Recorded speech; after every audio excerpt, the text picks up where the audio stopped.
Major doubt అందరికి ఏంటంటే natural process ఏదైతే ఉందో ఏజింగ్ కావచ్చు, హెయిర్ రావడం కావచ్చు, దీన్ని మనం అబ్రప్ట్గా స్టాప్ చేసి మెయింటైన్ చేస్తూ ఉంటే ప్రాబ్లమెటిక్గా ఉంటుందా, లేకపోతే నిజంగానే మనం స్టాప్ చేయొచ్చా? యాక్చువల్లీ ఏజింగ్ అనేది ఫిజియలాజికల్ ప్రాసెస్. దాన్ని మనం ఏం చేసినా కూడా, ఎంత ఖర్చు పెట్టినా కూడా ఆపలేం. ఇప్పుడు సెలబ్రిటీస్ని కూడా చూస్తున్నాం కదా, ఒక టైం వరకే మేనేజ్ చేయగలరు. ఎప్పుడైతే మనకు కొల్లాజన్ చాలా ఎఫెక్టివ్గా ఉంటుందో అప్పటి వరకు. సో ఆఫ్టర్ దట్ మనకి ఏజ్ అనేది తెలుస్తుంది. ఎప్పుడైనా కూడా గ్రేస్ఫుల్ ఏజింగ్ అనేది రావాలి. అంటే సడన్ గా full dark circles, sudden wrinkles అలా కాకుండా స్లోగా వస్తే మనం కూడా దాన్ని అడాప్ట్ చేసుకోవచ్చు. అలా రావడం కోసం మనం డైట్ అండ్ ఎక్సర్సైజ్ ఇలాంటివి మెయింటైన్ చేస్తూ చిన్న చిన్న ప్రొసీజర్స్ చేసుకుంటే మెయింటైన్ చేయొచ్చు. అదే ఇప్పుడు చాలా మంది రింకిల్స్ కనిపించుకోకుండా ఉండడానికి, తర్వాత వాల్యూమ్గా ఉండడానికి చాలా మంది బొటాక్స్, ఫిల్లర్స్ వాడుతున్నారు. Is it safe? Yeah, they are safe. కానీ ఎంత అమౌంట్లో ఇవ్వాలి, ఏ ప్లేసెస్లో ఇవ్వాలి అనేది ఒక ప్రాపర్ డాక్టర్కే తెలుస్తుంది. ఇక్కడ మళ్ళీ అదేంటి అంటే ఫేషియల్ ఎనాటమీ అనేది ఉంటుంది. అంటే ఎక్కడ ఏ వెజల్ ఉంటుంది, ఎక్కడ ఏ మజిల్ ఉంటుంది, ఎక్కడ ఇస్తే ఏ రిజల్ట్ వస్తుంది అనేది మనకు తెలిసి ఉండాలి. మేము బయటకు వెళ్ళినప్పుడు కొంతమంది టెక్నీషియన్స్ చేస్తున్నారు. అవును, అంటే ఎక్స్పీరియన్స్, నా ఫ్రెండ్స్ కానీ నేను కానీ ఎక్స్పీరియన్స్ అయిందని అంటే సీట్లో కూర్చున్న తర్వాత జనరల్గా అడుగుతాం కదా, మామూలుగా ఏంటి స్పెషలైజేషన్ ఏంటి అని అడుగుతాం కదా. I'm not doctor, I'm technician అని చెప్తున్నారు. ఇప్పుడు ఏం చేస్తాం, ఫుల్ పేమెంట్ అయిపోయి ఉంటుంది. అంటే అసలు టెక్నీషియన్స్ అనే వాళ్ళు చేయకూడదు ఇది. ఎందుకు అంటే ఇది చాలా సేఫ్ గా చేయాల్సిన ప్రొసీజర్. ఇప్పుడు డే బిఫోర్ యెస్టర్డే ఒక పేషెంట్ వచ్చారు. వాళ్ళకి ఏంటి బొటాక్స్ ఇక్కడ చేశారు. సో ఇక్కడ చేయడం వల్ల ఏమైంది, మజిల్ డ్రూప్ అయ్యి అప్పర్ లిప్ అనేది కిందికి పడిపోయింది. అంటే ఇలా లోపలికి వెళ్ళిపోయింది. మళ్ళీ అది బొటాక్స్ రివర్స్ చేయలేము. మళ్ళీ అది నార్మల్ రావాలి అంటే they have to wait 3 to 6 months wait చేయాల్సిందే. అప్పటిదాకా డ్రూపింగ్ అనేది అలాగే ఉంటుంది. సో ఆ టైంలో వాళ్ళ సైకలాజికల్ గా ఎంత డిప్రెస్ అవుతారు. ఇంకా ఐలిడ్, ఇక్కడ ఫోరెడ్ రింకిల్స్ కి ఎక్కువగా బొటాక్స్ చేస్తారు. అది ప్రాపర్ గా ఇవ్వకున్నా కూడా ఐలిడ్స్ అనేవి పడిపోతాయి. అంటే ఒక కన్ను ఇలా లోపలికి, ఒక కన్ను బ్రాడ్ గా ఉంటుంది. సో అది రివర్స్ చేయలేం మనం. సో అది వెయిట్ చేయాలి. ఆ గ్యాప్ లో వాళ్ళకి ఎంత డిప్రెషన్, ఎన్ని మేనేజ్ చేసుకోవాలి, అందరూ అడుగుతూ ఉంటారు ఏమైంది అని. సో దాని బదులు ప్రాపర్గా చేయించుకుంటే రిజల్ట్స్ బాగుంటాయి, సైడ్ ఎఫెక్ట్స్ లేకుండా ఉంటాయి. ఓకే, సో అసలు డిఫరెన్స్ ఏంటి మ్యామ్ బొటాక్స్కి ఫిల్లర్కి? బొటాక్స్ ఏం చేస్తుంది అంటే మజిల్ని రిలాక్స్ చేస్తుంది. అంటే ఎట్లా అంటే మనకి ఎక్కడైతే రింకిల్స్ ఉంటాయో దాన్ని ఇలా ముడిచిపోయి ఉంటాయో దాన్ని స్ట్రెచ్ చేస్తుంది అన్నమాట. సో అప్పుడు అక్కడ ఏరియా అంతా సాఫ్ట్ అవుతుంది, మజిల్ కంట్రాక్షన్స్ లేకుండా చేస్తుంది మెయిన్. సో రిలాక్స్డ్ గా ఉంటది కాబట్టి అక్కడ ఏరియా అంతా చాలా క్లీన్ గా, చాలా వైడ్గా అలా కనిపిస్తుంది, నీట్గా కనిపిస్తుంది అన్నమాట. సో ఫిల్లర్స్ ఏం చేస్తుందంటే మనం ఏజ్ అవుతున్న కొద్దీ మనకి వాల్యూమ్ అనేది లాస్ అవుతుంది. సంకెన్ ఫేస్ అంటాం కదా, కళ్ళ కింద కానీ చీక్ వాల్యూమ్ కానీ లాస్ అయ్యి ఫేస్ డ్రాప్ అవుతూ ఉంటుంది. అలాంటప్పుడు ఫేస్ లిఫ్ట్ చేసుకోవడానికి, ఫేస్ వాల్యూమ్ ఇంప్రూవ్ చేసుకోవడానికి అండ్ కాంటూరింగ్, అంటే ఇప్పుడు జా లైన్ చాలా మందికి ఇష్టం, షార్ప్ జా లైన్ అండ్ చిన్ ప్రామినెంట్ గా చేసుకోవడానికి ఇవన్నిటికి ఫిల్లర్స్ చేయడం జరుగుతుంది. సో అంటే ఏమంటారు, మామూలుగా ఇలా మెయింటైన్ చేస్తూ రావడం, ఏజ్నింగ్ కాకుండా ఈ ఫేస్ లిఫ్ట్లు, సర్జరీస్ చేయడం వల్ల ఏదైనా రాంగ్ అయ్యే ఛాన్సెస్ ఉన్నాయా? అంటే ప్రాపర్గా చేయకపోతే ఖచ్చితంగా రాంగ్ అవుతుంది. ఎలా అంటే ఇప్పుడు బొటాక్స్ ఇచ్చినప్పుడు ఎంత డోస్ ఇవ్వాలి, ఎక్కడ ఏ మజిల్ ఉంటుంది, ఎక్కడ చేస్తే ఏ రియాక్షన్ వస్తుంది అనేది మనకు తెలిసి ఉంటే అలా చేస్తే ఏం కాదు. అలా కాకుండా వెరీ హై డోసెస్ ఇచ్చి, లేదు ఇవ్వకూడని చోట ఇస్తే అక్కడ మజిల్ డ్రాప్ అయిపోవడము, ఇట్లాంటివి జరిగితే రివర్స్ చేయడం కష్టం. Okay, so next plastic surgery అంటూ ఉంటారు చాలా మంది. సో కొన్ని సర్జరీస్ గాన్ రాంగ్ కేసెస్ ఉన్నాయి, సక్సెస్ఫుల్ అయిన కేసెస్ ఉన్నాయి. గాన్ రాంగ్ చాలా వరకు మనము ఆయిషా టాకియాని చూడొచ్చు, మనం హీరోయిన్, అండ్ హాలీవుడ్ లో కొంతమంది యాక్టర్స్ ఉన్నారు. ఇంకా అసలు సక్సెస్ఫుల్ అంటే Janhvi Kapoor is live example.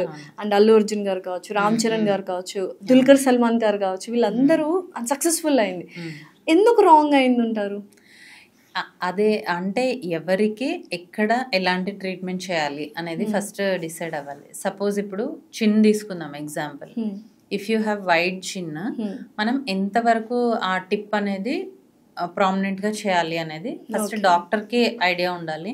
And క్లయింట్కి కూడా ఏంటి అంటే స్క్రీన్ మీద వాళ్ళు ఎలా కనిపించాలనుకుంటున్నారు అనే ఒక క్లియర్ పిక్చర్ ఉండాలి. సో దాన్ని మనం అసెస్ చేసుకోగలగాలి. అలా చేసినప్పుడు ఖచ్చితంగా రాంగ్ అవ్వదు. ఇప్పుడు బ్రాడ్ నోస్ ఉంది, జాన్వీ కపూర్ బ్రాడ్ నోస్, అక్కడ ఫిల్లర్ ఇచ్చినా ఉపయోగం లేదు, ఆవిడ రైనోప్లాస్టీ చేసుకున్నారు. సో అలా ఎక్కడ ఏ ట్రీట్మెంట్ చేసుకోవాలి, ఎవరి దగ్గర చేసుకోవాలి అనేది ఒకటి. అసలు యాక్చువల్గా ఏదన్నా మనకు స్కిన్ అందంగా అవ్వాలన్నా, స్కిన్ రెజ్యువనేట్ అవ్వాలన్నా వెళ్ళే క్లినిక్ వెళ్ళే డాక్టర్ ఇస్ వెరీ ఇంపార్టెంట్. మనకు కూడా క్లారిటీ ఉండాలి. ఇప్పుడు చాలా మంది ఏంటి అంటే వాళ్ళకి జాలైన్ ఉంది, నాకు కూడా కావాలి అని చేపించుకుంటారు. ఎందుకు కావాలి, అసలు నువ్వు ఎలా కనిపించాలనుకుంటున్నావు? కాస్మెటాలజీ అనేది ప్యూర్లీ పర్సనల్ థింగ్. అవును, అదేమి 100% ఎమర్జెన్సీ థింగ్ కాదు. సో మీకు ఇష్టం ఉండి మీరు ఎలా చేంజ్ అవ్వాలనుకుంటున్నారు అనేది మీకు ఒక పిక్చర్ ఉండి అది మాకు ఎక్స్ప్లెయిన్ చేస్తే అలా చేయడం ఉంటుంది. అండ్ చాలా మంది ఏం చేస్తారంటే హెవీ డోసెస్ ఒకటేసారి ఇంజెక్ట్ చేస్తారు. అలా కాకుండా మైన్యూట్గా ఇంజెక్ట్ చేస్తూ వెళ్తే సెషన్కి మళ్ళీ కొన్ని రోజుల తర్వాత రమ్మని మళ్ళీ కరెక్షన్ అలా చేస్తూ ఉంటే ఎక్సలెంట్ రిజల్ట్స్ అనేవి చూడాలి. లేజర్ హెయిర్ రిమూవల్ ట్రీట్మెంట్ అని ఉంటుంది కదా, సో చాలా వరకు like my personal experience I wanted to share with you. నాకు యూజువల్గా ఇలా చూస్తే ఇక్కడ కొంచెం స్కిన్ మీద బేబీ హెయిర్ ఎక్కువగా ఉండేది. తీయించేసుకుంటే అయిపోతుంది కదా, స్క్రీన్కి బాగా అనిపిస్తుంది కదా. ఐ వింటో డర్మటాలజిస్టే చెప్తున్నా, not even dentist, not even any other cosmetologist. Dermatologist దగ్గరికి వెళ్తే తను ఏం చెప్పారంటే లేజర్ ట్రీట్మెంట్ 6 సిట్టింగ్స్ చేయించుకోండి, ఆ తర్వాత ఒక 1 year 2 years మళ్ళీ వస్తుంది, మళ్ళీ you can go and have maintain చేస్తూ ఉండాలి. 6 సిట్టింగ్స్ అయిపోయిన తర్వాత కూడా నెక్స్ట్ మంత్ నాకు మళ్ళీ బేబీ హెయిర్ రాలేదు, థిక్ హెయిర్ రావడం స్టార్ట్ అయింది. సో అప్పుడు ఆ డెర్మటాలజిస్ట్ ఏమని సజెస్ట్ చేసి ఉండాల్సింది నాకు అని నేను అనుకుంటే, ఎందుకమ్మా బేబీ హెయిర్ ఉంది కదా, no need to go for అని చెప్పుంటే బాగుండేది అనిపించింది, because I'm getting all thick hair. Okay, అయితే ఇందులో ఇప్పుడు 2 things ఉన్నాయి. ఒకటి ఏంటి అంటే పాత ఓల్డ్ మెషిన్స్ ఎలా ఉండే అంటే ఓన్లీ థిక్ హెయిరే తగ్గేది, థిన్ హెయిర్ తగ్గేది కాదు. సో ఇప్పుడు వచ్చిన న్యూ టెక్నాలజీలో చాలా ఫైన్ హెయిర్ కూడా మనం తగ్గించవచ్చు. లాంగ్ బ్యాక్ అయితే కొన్ని నెంబర్ ఆఫ్ సెషన్స్తో చాలా వెరీ ఫైన్ హెయిర్ కూడా మనం తగ్గించవచ్చు. సో అప్పుడు మీరు చేసుకున్నప్పుడు తన దగ్గర ఆ మెషిన్ లేకపోయి ఉండొచ్చు, అది ఒకటి. అండ్ ఇంకొకటి ఏంటి అంటే ఇప్పుడు లేజర్ హెయిర్ రిమూవల్ కాదా process, laser hair reduction. So only 95% of the only కాదు 95% ఆఫ్ ద హెయిర్ మాత్రమే తగ్గుతుంది. మిగతా 5% ఏదైతే ఉందో అది కొంతమందికి అది రికరెన్స్ రావడం కానీ because of their hormonal factors అనుకోండి, లేదు అంటే మెషిన్తో ఉన్న ప్రాబ్లం అనుకోండి, అలా ఒక 5% హెయిర్ మాత్రం వచ్చే ఛాన్స్ ఉంటుంది. అది మెయింటెనెన్స్ సెషన్ లాగా ఇయర్లీ వన్స్, అలా అందరికీ కాదు కొంతమందిలో అవసరం పడుతుంది. సో మనకి బేబీ హెయిర్ ఉన్నా కూడా లేజర్ హెయిర్ రిమూవల్ చేసుకోవచ్చు, బట్ ఆ మెషిన్ అంత ఎఫెక్టివ్గా పనిచేస్తుందా బేబీ హెయిర్కి అనేది మ్యాటర్స్ అనమాట. సో అయితే థిక్ హెయిర్ ఉన్న వాళ్ళకి మాత్రం 100% వస్తుంది. ఓకే, సో PCOD ఉన్న వాళ్ళకి ఎక్కువగా సెకండరీ సెక్షువల్ క్యారెక్టర్స్ ఉంటాయి, థిక్ హిర్సుటిజం ఉంటుంది. సో ఏంటి వాళ్ళకి అదే ట్రీట్మెంట్? ఇప్పుడు PCOD కంట్రోల్ చేసుకుంటూ మనం లేజర్ హెయిర్ రిడక్షన్ కూడా చేస్తే రిజల్ట్స్ బాగుంటాయి. లేదు PCOD అలాగే ఉంది, హార్మోనల్ ఇష్యూస్ అలాగే ఉన్నాయి, కానీ మనం లేజర్ చేస్తున్నాం బట్ అప్పుడు యూజ్ ఉండదు అన్నమాట. ఓకే, అండ్ మేజర్ ప్రాబ్లం టీనేజర్స్కి ఏంటంటే యాక్ని. అందరూ ఫస్ట్ సఫర్ అయ్యేది, ఫస్ట్ టీనేజ్ యాక్ని వచ్చిన తర్వాత రకరకాల ప్రోడక్ట్స్ ఓవర్ ద కౌంటర్ వెళ్ళి కొనేస్తూ ఉంటారు. అది కరెక్టా, లేకపోతే డైరెక్ట్ డర్మటాలజిస్ట్ దగ్గరికి వెళ్ళాలా? యాక్చువల్గా టీనేజ్ యాక్ని రాగానే మీరు అన్నట్టు ఇప్పుడైతే ఇన్స్టాగ్రామ్లో చూస్తారు, ఒక సెరమ్, ఒక moisturiser, sunscreen, night care, face wash, retinol, ఇలా రకరకాలుగా పెట్టుకొని వచ్చేస్తారు. అవైతే ఫస్ట్ వాడిన తర్వాతే డాక్టర్ దగ్గరికి వస్తున్నారు. ఎందుకంటే ఈ మధ్యలో ఓపీకి వచ్చిన వాళ్ళని ప్రెసెంట్గా మీరు ఏం వాడుతున్నారు అంటే ఇంత పెద్ద లిస్ట్ ఉంటుంది, నేనే రాయనన్ని. సో అట్లా ఓటీసీ ప్రోడక్ట్స్ అనుకోండి, లేదంటే ఇన్స్టాగ్రామ్ ప్రోడక్ట్స్ అనుకోండి, అవి చూసి వాడేస్తున్నారు పిల్లలు. ఏంటంటే వాళ్ళకి మెచ్యూరిటీ లేక. సో పేరెంట్స్ కూడా ఏంటి అంటే అవి నార్మల్ వెళ్ళే అనేసి వాళ్ళని చెప్పడంతో వాళ్ళు అలా ట్రై చేస్తున్నారు. బట్ టీనేజ్ యాక్ని వచ్చిన, ఏ ఏజ్లో యాక్ని వచ్చిన రీజన్ ఏంటి, మనకి ఏదైనా హార్మోనల్ ఇష్యూస్ వల్ల వస్తున్నాయా, ఒక్కొక్కసారి డాండ్రఫ్ ఉంటే కూడా పింపుల్స్ వస్తాయి, అట్లా వస్తున్నాయా, ఫుడ్తో వస్తున్నాయా అనేది చూసుకొని అలా మనం ప్రాపర్గా ట్రీట్ చేసుకుంటే వాళ్ళకి తర్వాత అది స్కార్స్ రాకుండా, హోల్స్ రాకుండా, పోర్స్ అనుకోండి, యాక్నే స్కార్స్ లేదంటే పిగ్మెంటేషన్, ఈ ప్రాబ్లమ్స్ రాకుండా చూసుకోవచ్చు. హోమ్ రెమెడీస్ యూజ్ చేస్తారు కొంతమంది, బేసన్ లేదంటే హల్దీ, అలా యూజ్ చేసి కూడా ఇంకా స్కిన్ డ్యామేజ్ చేసుకొని వస్తారు. అవును మ్యామ్, నిజంగా హోమ్ రెమెడీస్ యూజ్ చేయండి, బెటర్, చాలా సేఫెస్ట్ అంటుంటారు. బట్ చాలా మంది డాక్టర్స్ అది ఇంకా వర్సన్ చేస్తుంది అంటారు. ఎలా అంటే ఇంతకు ముందు మన చిన్నగా ఉన్నప్పుడు ఇప్పుడు పస్చులర్ యాక్నీ వస్తే టీనేజ్ లో ఏం చేసేవాళ్ళు, హల్దీ అప్లై చేసేవాళ్ళు. ఎందుకు అని అంటే హల్దీ యాంటీబయాటిక్ కాబట్టి. ఇప్పుడు కూడా మనం పస్చులర్ యాక్నీ వస్తే ఓరల్ యాంటీబయాటిక్ అనేది ఇస్తాము, టాపికల్ కూడా ఇస్తాం. కానీ ఇప్పుడు వచ్చే హల్దీ ఎంతవరకు సేఫ్, ఎంతవరకు కెమికల్ లేకుండా ఉంది. సో ఆ కెమికల్ వల్ల, అందులో యాడ్ చేసే కెమికల్స్ వల్ల సైడ్ ఎఫెక్ట్స్ వస్తున్నాయి. దానివల్ల ఏమవుతుంది, వాళ్ళకి స్కిన్ అంతా ఇంకా డార్క్ అయిపోవడము, లేదంటే ఇంకెక్కువ పింపుల్స్ రావడము, ఇట్లా జరుగుతుంది.